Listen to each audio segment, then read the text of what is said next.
विश्व के विख्यात प्रसिद्ध नदी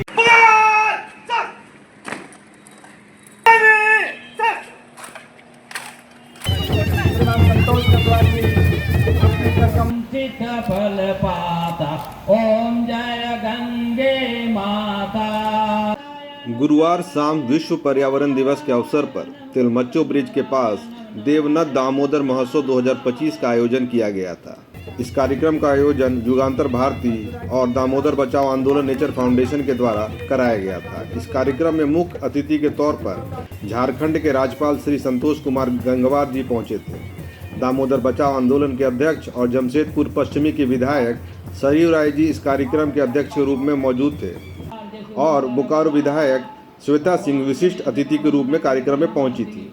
कार्यक्रम में अपने संबोधन में राज्यपाल श्री संतोष कुमार गंगवार जी ने कहा, दामोदर नदी सिर्फ नदी नहीं बल्कि झारखंड की जीवन रेखा है।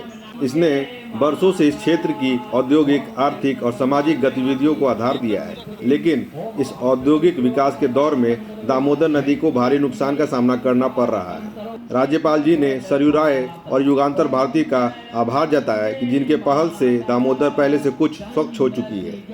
दामोदर नदी केवल एक नदी नहीं बल्कि झारखंड की जीवन रेखा है। इसने वर्षों से इस क्षेत्र की औद्योगिक, आर्थिक और सामाजिक गतिविधियों को आधार दिया है। बोकारो स्टील प्लांट, चंद्रपुरा एवं तेनुघाट थर्मल पावर स्टेशन जैसे अनेक प्रतिष्ठान दामोदर के किनारे स्थापित हैं। औद्योगिक विकास की दौड़ में दामोदर नदी को भारी प्रदूषण का सामना करना पड़ रहा है और हम इसको समझ रहे हैं, जान भी रहे हैं।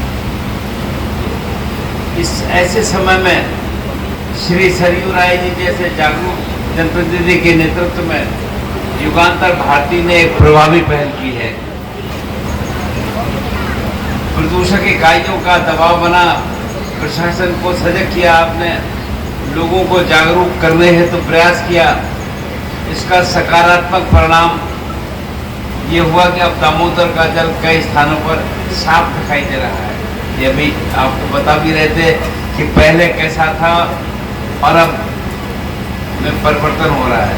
मैं उन सभी को बधाई देता हूँ जिन्होंने इस अभियान में अपनी भागीदारी निभाई है। ये समझना आवश्यक है कि नदियों की स्वच्छता केवल शासन या संस्थाओं की जिम्मेदारी नहीं है, ये हम सभी नागरिकों की सामूहिक जिम्मेदारी है।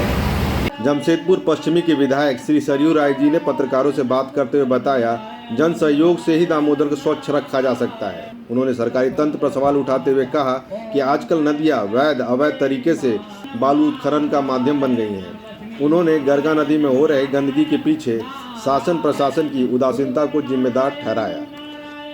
गरगा महत्वपूर्ण है और मैं 3 साल से बोकारो प्रबंधन से कह रहा हूँ कि आप अपना सीवेज ट्रीटमेंट प्लांट लगाइए। मई में उन्होंने कहा कि हम लोगों ने 400 करोड़ की योजना बना के बोर्ड में भेजा है। मई बीता, उन्होंने कहा कि बोर्ड में इस पर बात नहीं हो पाई, जून में हो जाएगी। मैं तो लगा हूँ वो करे और हमारी जो नगर पालिका है वो नगर पालिका अनियमितताओं को खत्म करे और चास से जो गंदगी आ रही है गरगा में उसको समाप्त करे। मुख्य कारण इसका हमारे शासन प्रशासन में अनियमितताओं को बर्दाश्त करने या उनको बढ़ावा देने में अपनी भूमिका निभाना, यही कारण है कि हमारी गरगा प्रदूषित है और दामोदर को भी प्रदूषित कर रही है। बोकारो विधायक श्वेता सिंह ने भी अपने संबोधन में बोकारो वासियों से अपील की, जितने भी लोग मुझे सुन रहे हैं वह थोड़ा संवेदनशील होइए। प्रकृति को लेकर, गंगा माता को लेकर, दामोदर नदी को लेकर या फिर हमारे आसपास जितने भी पेड़ पौधे हैं उनके लिए। तो मैं बोकारो के लोगों से यही विनती करूंगी कि जितने लोग भी मुझे सुन रहे हैं, आप लोग थोड़ा संवेदनशील होइए अपने प्रकृति को लेकर के, गंगा माता को लेकर, दामोदर नदी को लेकर के, या फिर हमारे आसपास जितने पेड़ पौधे हैं उनको लेकर के।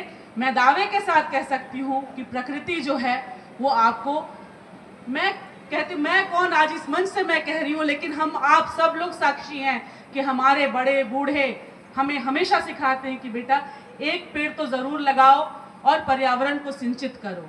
तो अगर उनके आदर्शों को हम आगे लेकर के चले तो यही हमारे लिए सबसे बड़ी बात होगी।